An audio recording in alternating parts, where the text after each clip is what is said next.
सर्वसाधारणपणे दिवाळीच्या नंतर विधानसभेच्या निवडणुका लागतील असं वाटतंय. एवढ्यासाठीच बोललो कारण जोपर्यंत आचारसंहिता लागत नाही तोपर्यंत काही खात्री नाही.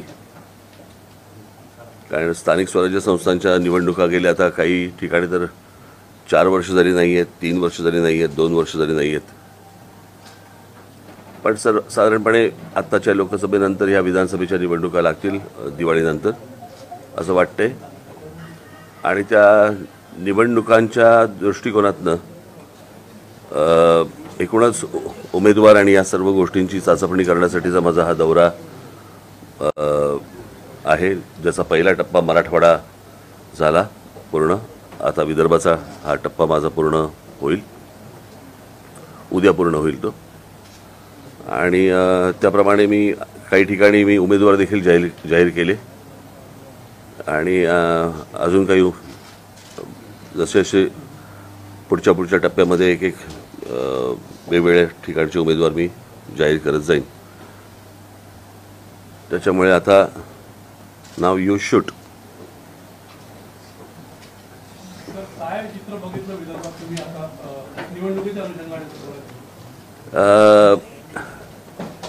खरं सांगायचं म्हणजे मी अशा प्रकारची महाराष्ट्राची परिस्थिती आजपर्यंत कधी पाहिली नव्हती. माझ्या गुढीपाडव्याच्या मेळाव्यामध्ये मी सांगितलं होतं की जशा अशा निवडणुका जवळ येतील तशा युती असो, आघाडी असो, काही असो, आम्ही त्यात येत नाही. पण त्यांच्याकडे इतक्या हाणामाऱ्या सुरू होतील तिकीट वाटपावरनं की ते सगळे पक्ष बेजार होतील. त्याची एक झलक मला असं वाटतं आपण लोकसभेच्या वेळेला थोडीशी पाहिली सगळ्यांनी. पण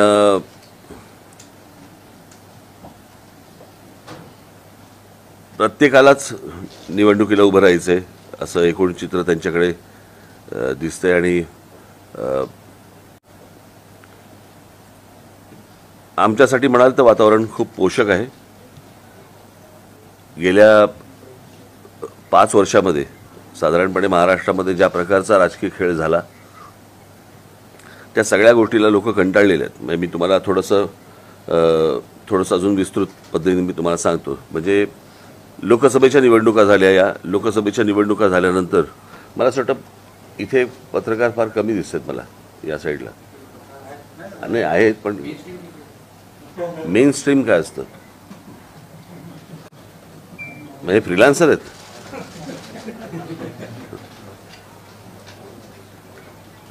लोकसभेच्या निवडणुका झाल्या आणि त्या लोकसभेच्या निवडणुकीच्या वेळेला माझ्या डोळ्यावरती फ्लॅश मारू नको रे, फ्लॅश इथे मार, फोटो इथे काढ. तर ज्या प्रकारचं मतदान झालं आणि आघाडीला काय ते उद्धव ठाकरे, शरद पवार आणि या सगळ्या काँग्रेसला ज्या प्रकारचं मतदान झालं ते मतदान आपण नीट समजून घेतलं पाहिजे. आणि तुम्ही समजून घेतलेलं असणारच अर्थात. पण मी परत मूळ विधानसभेकडे येण्यासाठी आपल्याला थोडंसं सांगतो. त्यावेळेला या देशातल्या संपूर्णपणे एक गठ्ठा मुस्लिम समाजाने भारतीय जनता पक्षाच्या विरोधात, खास करून मोदी आणि शहा यांच्या विरोधात मतदान केलं. तसंच भारतीय जनता पक्षाच्या काही लोकांनी अबकी बार काय 400 पार याच्यावरनं संविधान बदलणार असे त्यांच्याच लोकांनी स्टेटमेंट केल्यानंतर त्या प्रकारचं वातावरण तयार झालं. त्याच्यामुळे या देशातल्या जवळपास एक गठ्ठा दलित समाजाने, बांधवांनी, भगिनींनी, त्यांनी सगळ्यांनी मोदी आणि शहांच्या विरोधात मतदान केलं. ते anti Modi anti Shah voting होतं. ते काही उद्धव ठाकरे आणि शरद पवारांच्या प्रेमाखातर झालेलं मतदान नव्हतं. त्याच्यामुळे ती जी वाफ होती ती वाफ लोकसभेला निघाली. आता विधानसभेची जी निवडणूक आहे या विधानसभेच्या निवडणुकीला गेल्या 5 वर्षामध्ये या लोकांनी जे राजकारण केलं महाराष्ट्रात, ज्याला आपण गलिच्छ राजकारण म्हणू, ते राजकारण लोक विसरलेले नाहीत, विसरणारही नाहीत. ज्याला आपण मतदारांशी प्रतारणा करणं म्हणतो आपण, ती प्रतारणा या महाराष्ट्रामध्ये झाली. आणि ज्या प्रकारचा चिखल महाराष्ट्रामध्ये झाला तो मला नाही वाटत यापूर्वी कधी गेल्या 50-60 वर्षामध्ये महाराष्ट्रातल्या मतदारांनी कधी बघितला असेल किंवा विचार केला असेल की आपल्या महाराष्ट्रामध्ये अशा प्रकारची गोष्ट होऊ शकते. आणि त्याच्यामुळे मतदार ही गोष्ट विसरलेली नाहीयेत आणि त्या गोष्टींचा राग ते येणाऱ्या विधानसभेच्या निवडणुकीला निश्चित काढतील. हे मला ज्या मी फिरतोय, ऐकतोय, बघतोय, वाचतोय या सगळ्या गोष्टीतनं मला जे दिसतंय ते मी तुमच्यासमोर मांडलं.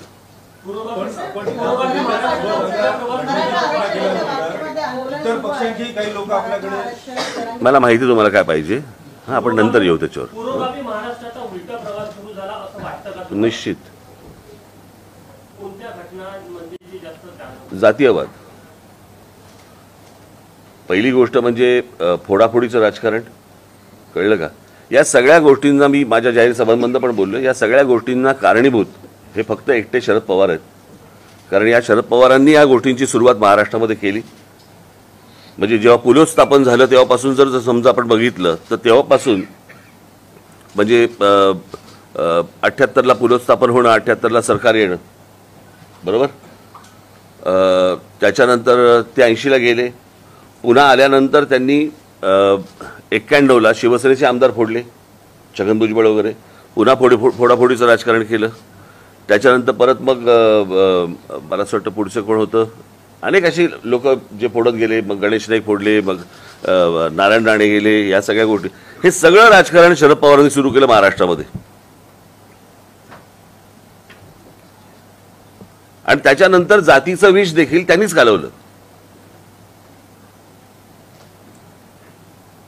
म्हणजे 99 साली ज्यावेळेला राष्ट्रवादी काँग्रेसचा ज्यावेळेला जन्म झाला त्या जन्मानंतर जर समजा तुम्ही महाराष्ट्र बघा आणि त्याच्या अगोदरचा महाराष्ट्र बघा तुम्ही, कधी महापुरुषांची विभागणी कधी जातींमध्ये झाली नव्हती. कधी आमच्या संतांची विभागणी कधी आडनावांनी कधी ओळखली जात नव्हती. जातीमध्ये बघितलं जात नव्हतं. संत आपल्याकडे संत म्हणूनच बघितलं जायचं.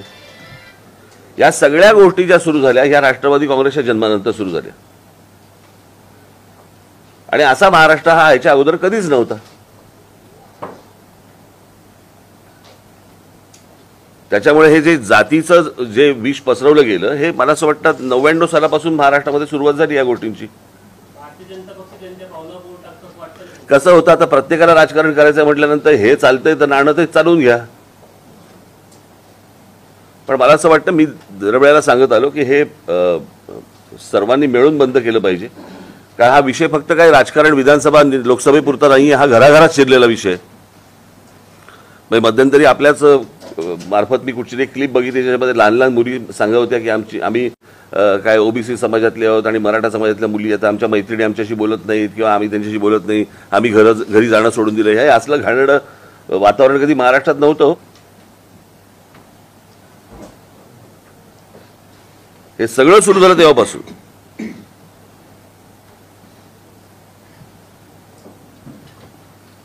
बोला, मी बोलतो ना, तुम्हाला माहिती आहे तुम्हाला काय पाहिजे ते, कळलं का? मी मगाशी सांगितलं ना तुम्हाला. हा, तुम्हाला अपेक्षित जे काय आहे ना ते मी बोलीन त्याच्यावरती. हा, मी स्वतःहून तुम्हाला सांगेन ते मराठा आरक्षणाचा विचार म्हणून. मला हे जे आहे ना हे, कळलं का? ह्यामुळे सत्यानाश झालाय सगळा. ज्या मराठवाड्यामध्ये मी गेलो तिथे आग लावणारे पत्रकार होते आणि त्या पत्रकारांनी काय काय गोष्टी घेतल्या होत्या हेही मी जाहीर केल्या होत्या त्याच्यात. त्याच्यामुळे हे शांत व्हावं याच्यासाठी कोणी प्रयत्न नाही करत आहेत. अजून आग कशी लागेल याच्यासाठीच जास्ती प्रयत्न सुरू आहेत. एकच मिनिट थांबतो, त्यांना काहीतरी प्रश्न विचारायचे. माझी मान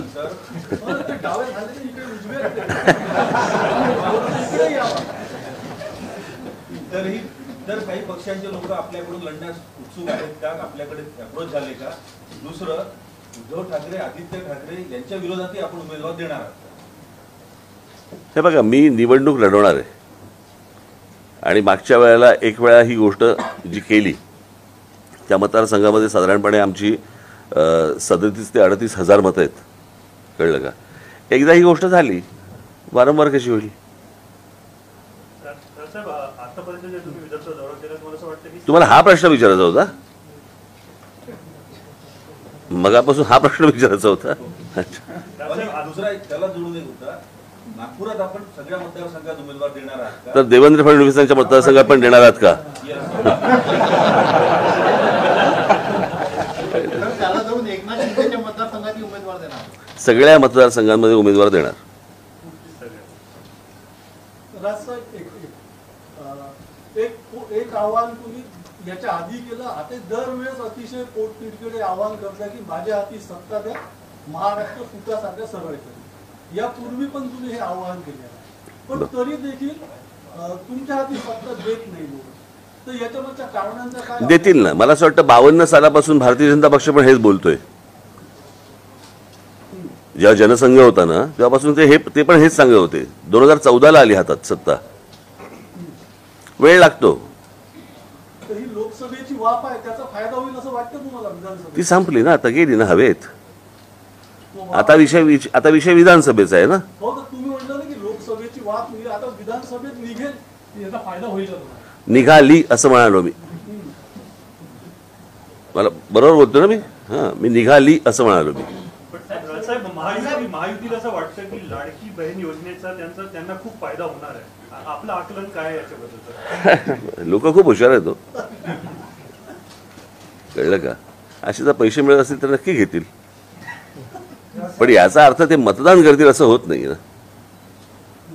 म्हणजे मला अजूनही आठवतंय की त्या कोणीतरी मला सांगितलेलं, मी प्रत्यक्ष काय ते चित्र पाहिलेलं नाहीये, पण कोल्हापूरमध्ये म्हणे दरवाजावरती पिशवी लावली जाते आणि जेवढे मतदार असतात तेवढे पैसे ठेवले जातात.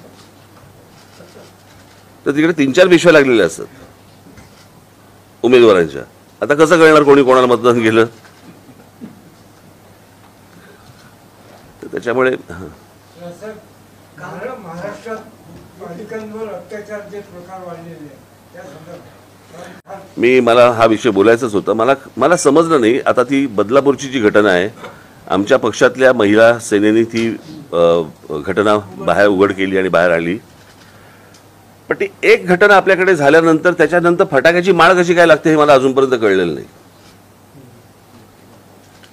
आणि खरं बघायला गेलं तर तुमच्यासाठीची ही रोजची बातमी असायला पाहिजे. म्हणून मी आता एक काही आकडेवारी आणली, वाचून दाखवू.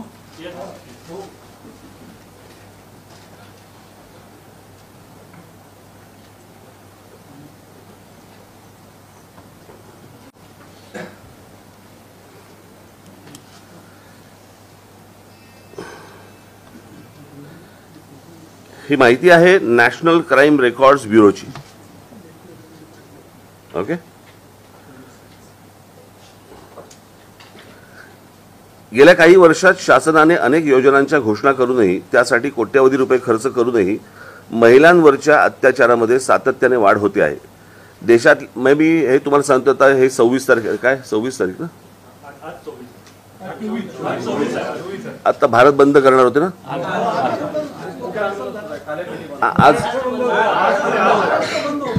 आज हा महाराष्ट्र बंद केले होता. तर ज्यांनी हाक दिली ना त्यांच्यासाठी पण आहे आणि अत्याचारांसाठी पण आहे. महिलांवरती अत्याचारामध्ये सातत्याने वाढ होते आहे. देशातल्या सर्वात प्रगत राज्याची राजधानी मुंबईमध्येही आज महिला आणि मुलींना सुरक्षित वाटत नाही. आकडेवारी इतकी वाढते आहे की आपल्या राज्याची तुलना ही सतत उत्तर प्रदेश आणि बिहारशी केली जात आहे. 2023-24च्या आकडेवारीनुसार राज्यात महिला तरुणींचा विनयभंग आणि छेडछाडीचे सर्वाधिक गुन्हे मुंबईत नोंदवले गेले आहेत. त्यापाठोपाठ पुणे आणि नागपूर शहराचा क्रमांक आहे. यामध्ये समाज माध्यमांवरून होणाऱ्या प्रकरणांचाही समावेश आहे. आता इथे खाली त्यांनी डेटा दिलेला आहे. महाराष्ट्रात महिलांवर होणाऱ्या अत्याचाराचा वाढता आलेख. अत्याचार कोणकोणते? तर बलात्कार, अपहरण, हुंडाबळी, नातलगांकडून होणारे अत्याचार, विनयभंग, लैंगिक अत्याचार, ट्रॅफिकिंग म्हणजे अनैतिक व्यापार आणि इतर. याच्यामध्ये 2017 या वर्षात महाराष्ट्रामध्ये 4320 बलात्कार झालेत. 2018 मध्ये 4974 बलात्कार झालेत. 2019 5412 बलात्कार झालेले आहेत. 2020 हे कधी लागलं आपल्याकडे लॉकडाऊन? मार्च 20, 2020 2020 मध्ये 4846 बलात्कार आहेत. 2021 5954, 2022 7084 आणि 2023 7521 एवढी बलात्काराची प्रकरणांची नोंद पोलीस स्टेशनला आहे.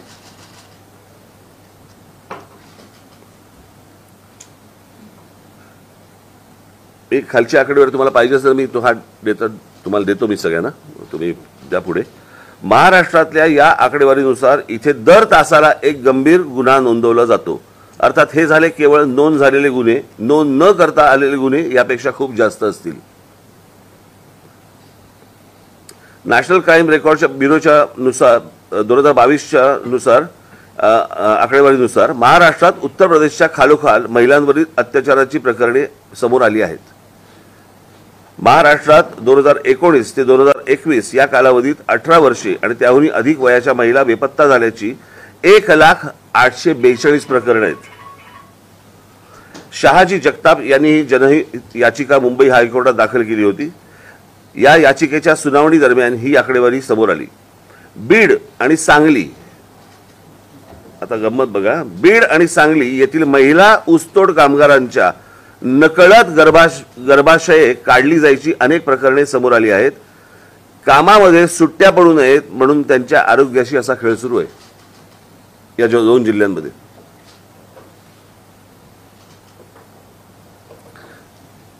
आत्ता मला असं वाटतं की तुम्ही हे आज जे रोज एक प्रकरण येते, रोज काय तासाला यायला पाहिजे ना.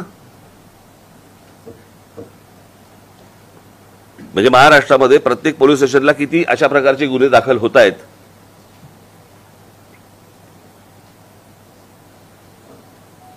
आणि मला फक्त एवढंच म्हणायचंय की जे इतके दिवस दाखवले जात नव्हते, हे आता एक बदलापूरचं प्रकरण आलं, अत्यंत दुर्दैवी, या ठेचलेच पाहिजे लोकांना. आणि ह्याचं कारण आपल्याकडे अजून कठोर शासन किंवा कठोर कायदा या बाबतीत होत नाही म्हणून. मग आता साधी गोष्ट आपण बघूया. त्या कोण ते दिल्लीत प्रकरण झालं होते, निर्भया प्रकरण. त्या निर्भया प्रकरणामध्ये त्या लोकांना कोण कळले, कशा प्रकारचा बलात्कार झाला हेही कळलं, किती निघृण प्रकारे झाला. त्याला फाशी कधी झाली, किती वर्षांनी झाली. आता एवढा जर समजा एका केसला जर डिले होत असेल, यांचं काय करायचं मला जरा सांगा.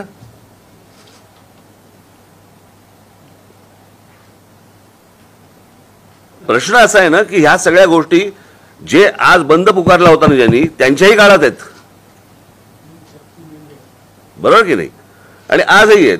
माझं फक्त एवढंच म्हणणे, आता जे रोजच्या रोज वर्तमानपत्रामध्ये जे सुरू आहे, आज इथे झाला, आज इथे झाला, आज इथे झाला, काही राजकारण आहे का त्याच्या मागे? येणाऱ्या निवडणुका आहेत का त्याच्या मागे? आपल्याला विषय काय संपवायचा आहे, ही गोष्ट होता कामा नये महाराष्ट्रामध्ये. हा विषय आपला महत्वाचा आहे ना. निवडणुका आल्या, सरकारला बदनाम करा या दृष्टिकोनात. मग ह्यांच्याही सरकारच्या काळामध्ये होतच की, लॉकडाऊनच्या काळामध्ये उद्धव ठाकरेंचं सरकार होतं, त्याही काळामधला आकडा तुम्ही तुम्हाला दिला, त्याचं काय करणार. अर्थात ते आताच बंद असल्यामुळे त्यांनी बाहेर बंद टाकला नाही. यावर अंकुश लावणे आणि काय सुचवलं? काही सरकारला कायदा करायला लागेल त्याबद्दलचा. कायदा जो होता तो अजूनपर्यंत म्हणजे पुढे यायला आला नाहीये. काय उपाययोजना, काय उपाययोजना म्हणजे ह्या केंद्राने केल्या पाहिजेत ना तातडीने. केंद्रातच ते अडकून पडलंय, पण ते केंद्र का असं काल तुम्ही बोलले होते भाषणामध्ये की राज्यामध्ये कायदा नाही, पण माझ्या हातात सत्ता द्या तर मी सगळं साफ करून दाखवेल. तर नेमकं कशा प्रकारे मला सांगा, साधी गोष्ट आहे ना. जर त्या गोष्टी आता एका महिला कॉन्स्टेबलने ती तक्रार नोंदवून घेतली नाही, बरोबर आहे, काय कारवाई झाली, पुढे काय होणार आहे त्याचं, पोलिसांना कोणत्या प्रकारच्या इन्स्ट्रक्शन्स दिल्या गेलेल्या आहेत. मी आता समजा तुमच्यासमोर ही आकडेवारी वाचली. माझं फक्त एवढंच म्हणणं आहे की पोलीस ज्या वेळेला इनिशिएटिव्ह घेतात, त्याच्यानंतर ज्यावेळेला तुमचे दबाव येतात आणि तुम्ही ज्यावेळेला सांगता की नाही इथे काही करू नको. आता उदाहरणार्थ आता तुमच्या विषयात येतो, हवं असेल तुम्हाला ते मराठा आरक्षण. हां, जरांगे पाटील ज्या वेळेला तिकडे बसले उपोषणाला, बरोबर आहे, तिकडे लाठीचार्ज झाला,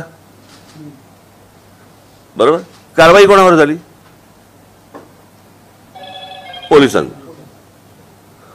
पोलिसांना सुचलं लाठीचार्ज करावा.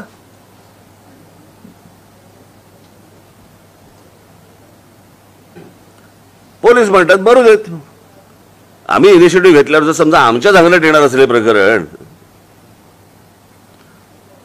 एखादी गोष्ट केल्यानंतर पोलिसांनी ज्यावेळेला एखादी गोष्ट केली बाबा तिथे, तर त्याच्यानंतर ते सरकार त्यांच्या मागे खंबीरपणे उभं राहिलं पाहिजे. मी तुम्हाला एक उदाहरण म्हणून सांगतो, थोडा वेळ आहे ना तुम्हाला? मी एकदा लंडनला गेलो असताना मी विमानतळावरती लँड झालो आणि माझ्या मोबाईलवरती सतत माझ्या पत्नीचे मेसेज यायला लागले, कॉल मी अर्जंट, कॉल मी अर्जंट. मला कळलं नाही. लँड झाल्यावरती मला कळलं तिथे, आणि पायलटने अनाऊन्समेंट केली की नुकताच काही तासांपूर्वी लंडनमध्ये बॉम्ब ब्लास्ट झालेत. तो बसचा झाला होता माहिती तुम्हाला? बसमध्ये ब्लास्ट झाला होता आणि टनेल काही त्यांच्या ट्यूबमध्ये झाला होता. ते करताना पोलिसांचं यंत्रणा सुरू झाली तिकडे आणि त्यांनी सर्च सुरू केला. त्याच्यात एक निरपराध माणूस पोलिसांकडनं चुकून मारला गेला. त्याच्यावरती पोलिसांकडनं फक्त एवढीच रिॲक्शन होती, सॉरी. पुढे काही नाही झालं, त्याचं राजकारण नाही झालं पुढे. एखादी गोष्ट त्यांच्याकडनं घडू शकते, पण ज्यावेळेला तुम्ही त्यांना फ्री हँड, सगळ्या गोष्टी माहिती असतात त्यांना, प्रत्येक गोष्ट माहिती असते. म्हणजे इथे आजपर्यंत महाराष्ट्रामध्ये काय किंवा देशामध्ये जो कोणी गृहमंत्री आलाय त्याला शून्य माहिती असते कुठे काय चाललंय आणि कुठे काय होतंय ते. पण पोलिसांना या सगळ्या गोष्टी माहिती असतात. सरकारने इनिशिएटिव्ह घेऊन जर समजा त्यांना पुढे सांगितलं की करा, म्हणजे तुम्ही जे मगाशी म्हटलात ना माझ्या बाबतीत, करा सांगितलं, साफ करून ठेवतील सगळं. इतकी म्हणजे मुंबई महाराष्ट्र पोलिसांमध्ये ताकद आहे. आपण त्यांना जर समजा त्यांच्या पायात बेड्या घातल्या आणि सांगितलं की आता धावा म्हणून, कसे धावतील? सध्याच्या सरकारमध्ये ते होत आहे. सध्या कशाला पाहिजे? गेल्या सगळ्याच सरकारांमध्ये झालं ना ते. बोला कोण आता काय करायचं?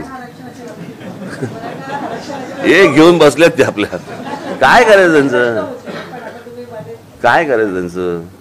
आंदोलन जे करतात त्यांचा सपोर्ट मिळणार का मराठा आरक्षणावर? कोणाला सपोर्ट मिळणार? आपल्या युतीला, आपल्या मनसेला त्यांचा सपोर्ट मिळेल. काय म्हणून देतील ते? माझ्या संकल्पना सगळ्या वेगळ्या आहेत या बाबतीतल्या, ज्या माझ्या मांडून झालेल्या आहेत आणि त्या मी पब्लिकली मांडल्या आहेत, प्रेस कॉन्फरन्स घेऊन मांडलेल्या आहेत. त्या मला असं वाटतं तुमच्यापर्यंत आल्या असतील. वातावरण आहे, तुम्हाला वाटतं की मनसेची त्या लेवलला बांधणी आहे किंवा काही भागामध्ये आपल्याला गरज आहे आणखी मजबूत बांधणी करण्याची? आहेच ना, सगळेच जण हळूहळू पसरतात. अनेक भागांमध्ये महाराष्ट्र. नाही रे बाबा, मला हिंदी माझं, अरे नाही रे बाबा, नको. तुम्ही नेहमीच म्हटलंय की फ्री वाटपचं राजकारण तुम्ही करत नाही. मागच्या वेळी तुम्ही नागपूर तुम्ही म्हटलं की फ्री वीज, फ्री हे ते तुम्हाला पटत नाही, कमी दरात द्या पण फ्री नको द्या तुम्ही म्हटलं. माझा प्रश्न असा की आता लाडकी बहीण म्हणजे असे बरेच स्कीम चालले, जर तुमच्या हातात सत्ता आली तर तुमचा काय?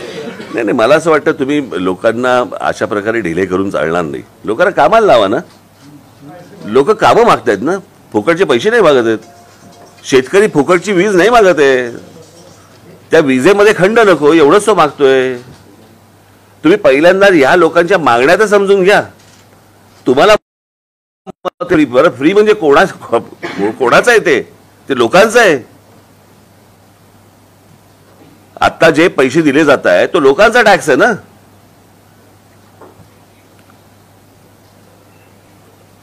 असं कसं करून चालेल तुम्हाला?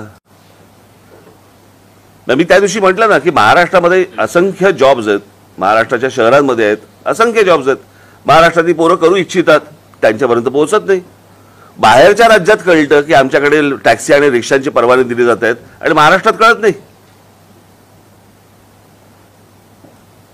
ही कुठची पद्धत? फायनान्शियली धोकादायक आहे महाराष्ट्रासाठी, म्हणजे ते आपण कोणाहीसाठी धोकादायक आहे ते. शेतात काम अरे, करून लाडकी बहीण जी आली ते मध्य प्रदेशचं मॉडेल डोळ्यात पुढे ठेवून आली आहे. तिथे यश मिळालं तर त्याच धर्तीवर इथे पण मिळेल असं ठाकरे केलं जात आहे. नाही नाही बघा, त्या सगळ्या गोष्टींचं त्याला एकच कारण नसतं. म्हणजे मध्य प्रदेशामध्ये यश मिळालं काय फक्त त्या लाडक्या बहिणी योजनेमुळे नसेल मिळालं, त्याला अनेक कारणं असतील, अनेक विविध कारणं असतील, त्याला ती पण तपासली पाहिजेत ना. ते सगळं यश आणायचं आणि एका योजनेवर टाकायचं असं थोडी असतं. हे तुम्ही जे म्हणलं की आता लहान मुलांमध्ये तुमचा विचारून झाले तर एकदा. महाराष्ट्रामध्ये युती शासन गेल्यानंतर विलासराव देशमुख ज्यावेळेस पहिल्यांदा मुख्यमंत्री झाले होते त्या निवडणुकीच्या आधी त्यांनी मोफत विजेचं खिरापत वाटली होती आणि त्याचा परिणाम असा झाला की महाराष्ट्र जवळपास 7 ते 8 वर्ष लॉकडाऊनच्या लोड शेडिंगच्या याच्यात गुरफटला होता. आता ही जे 1500 रुपये लाडके नाही, पण मला असं वाटतंय की आता हा पहिला महिना जाईल, कळलं का, दुसरा महिना एखादा कदाचित जाईल. पैसे कुठे सरकारकडे? त्याच्यामध्ये अजितदादांनी पण सांगितलं नाही का, निवडून दिला तरच पुढच्या. तसं होणार नाही. ते किती तुम्ही पैसे सरकारकडे पैसे पाहिजेत ना. पण ते तर म्हणाले सही करून निघालो चेकवर. कशावरती? पहिल्या हप्त्याची असेल. तर राष्ट्रात तुम्ही म्हणजे महायुतीची जी सभा झाली होती मोदींच्या आधी तुमचं नाटक झालं होतं, तर तुम्ही एक 5 मागण्या केल्या होत्या तुमच्याकडे प्रमुख म्हणजे त्या अभिजात दर्जापासून तर त्याच्या पाठपुराव्यासाठी काय म्हणजे अजून मी भेटणार आहे त्यांना. आता मी आता भेटणार जाऊन. मनसे विधानसभेच्या निवडणुकीमध्ये स्वतंत्र लढणार की मित्र पक्ष म्हणून कुणाला सोबत घेण्याचा विचार करता? स्वतंत्र साहेब इंडियत घ्या ना. नाही हो, नाही.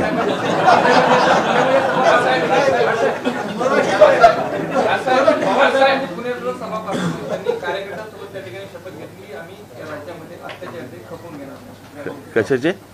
या राज्यामध्ये अत्याचार खपून घेणार नाही अशी कार्यकर्त्यांसोबत त्यांनी शपथ घेतली. अत्याचार कसले अत्याचार? तुमच्या हातात ज्यावेळेला सरकार येतात त्यावेळेला ह्या गोष्टी करा ना. असल्या शब्दा कसल्या घेत आहे?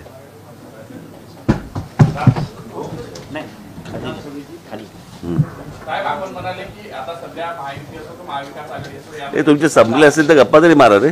प्रश्न चिखल झालाय म्हटलं, पण या चिखलातून बाहेर पडून काही उमेदवार आले ते आपल्या पक्षाकडे आले तर आपण त्यांना संधी देणार आहोत. इच्छा आहे? नाही, माझी नाही.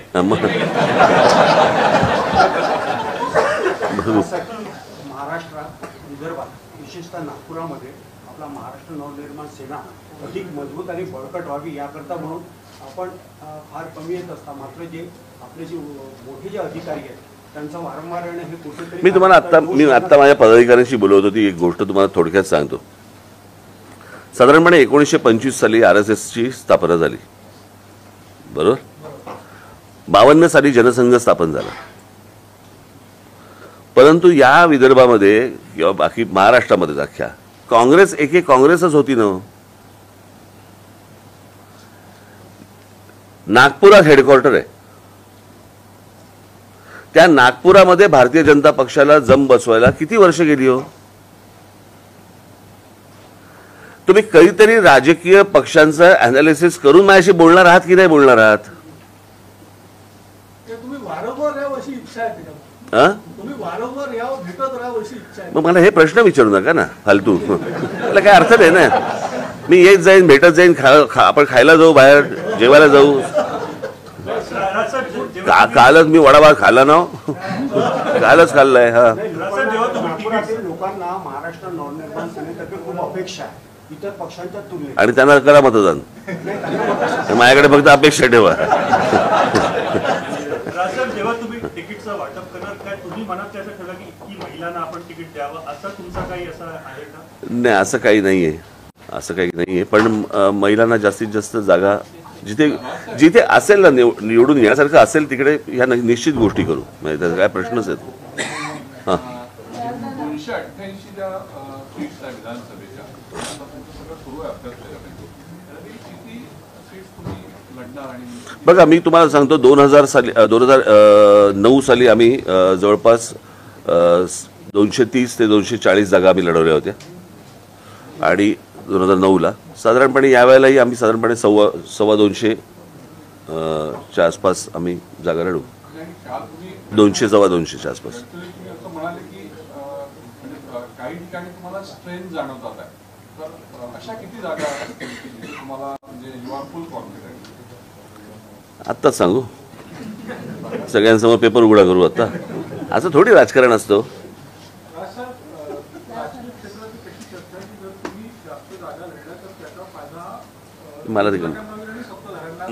मला काही देणं घेणं नाही त्या गोष्टींची. मला माझ्या पक्षाशी देणं घेणं. वाईट मारून नका गेले तर तुम्ही त्याच प्रश्नात आले. तुमच्यासाठी क्राऊड खूप असतो आणि क्राऊड तुम्हाला खूप चाहतो पण, म्हणजे राजाची प्रेस असेल किंवा तुमची सभा असेल, परंतु आपल्या सीट्स निवडून न येण्याच्या मागणी. मी पुन्हा तेच सांगितलं ना, राजकीय पक्षांचा एकदा अभ्यास करा आणि अभ्यास केल्यानंतर आपण माझ्याशी बोला. अटलजींच्या भाषणाला आणि बाळासाहेबांच्या भाषणाला देखील प्रचंड गर्दी व्हायची, त्यांच्या सीट नाही यायच्या. त्याला एक काळ जावा लागतो, त्याला एक वेळ जावा लागतो, कळलं का?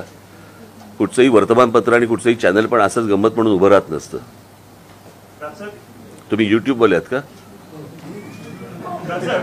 कारण युट्यूब उभं राहायला किती काळ गेला जरा एकदा तपासून घ्या. तुमचा जो राजकारण थोडा अग्रेसिव्ह स्टाईल आहे, तुम्ही जे तुमच्या मनाचं तुम्ही बोलता, पण तुमचे जे सहकारी आहे आणि न्यू जनरेशन आहे तुम्हाला कधी सांगतात का की थोडा डिप्लोमॅटिक आता? हो, मला सांगतात. हो, जास्ती खरं बोलू नका. अमित सांगतात की म्हणजे नाही, अमित नाही, बाकीचे सगळे सांगतात. पण तुम्ही चेंज होणार का? नाही, आता काय असतं, सुधारायचं एक वय निघून जातं आणि बिघडायचं एक वय निघून जातं. याला जोडून एक क्वेश्चन आहे. युथ बद्दल आपण बोलतात की सजेशन्स मिळतं युथकडून, मग पार्टीमध्ये जेव्हा इलेक्शन्स येतात किंवा काही, तेव्हा युथला चान्सेस का मिळत नाहीत? कारण एक एक्झाम्पल, युथचा अर्थ सांगा मला. युथ म्हणजे युवा पिढी आहे किंवा मग हे कोण आहे बाहेर जे आहेत ते? म्हातारे आहेत? अदरवाईज पण आपण बघतो काँग्रेसमध्ये सुद्धा आपण बघितलं की युवांचा पक्ष म्हणून काँग्रेसला संबोधलं जातं, पण असं काही दिसत नाही. तिथे पण अबाव 50चे सगळे आहेत, तिथे पण आम्हाला असंच काही दिसतं. युवा गुड लुकिंग असं म्हणायचं तुम्हाला?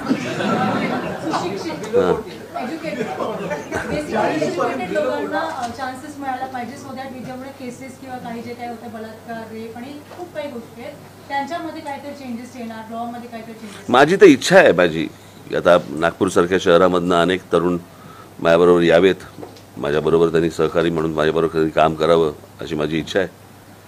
आणि तुमच्यापैकी अनेकांना जर इच्छा असेल तर आपण यावं. आपण देणार आहे,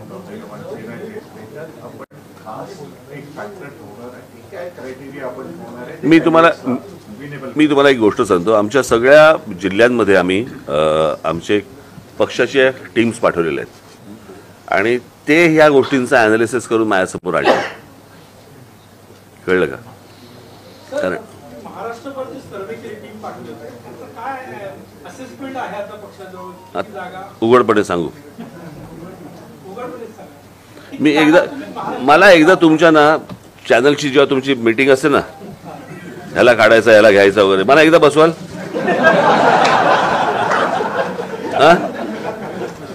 अंतर्गत गोष्टी सांगायच्या सगळ्या तुम्हाला. चला आता बस झालं.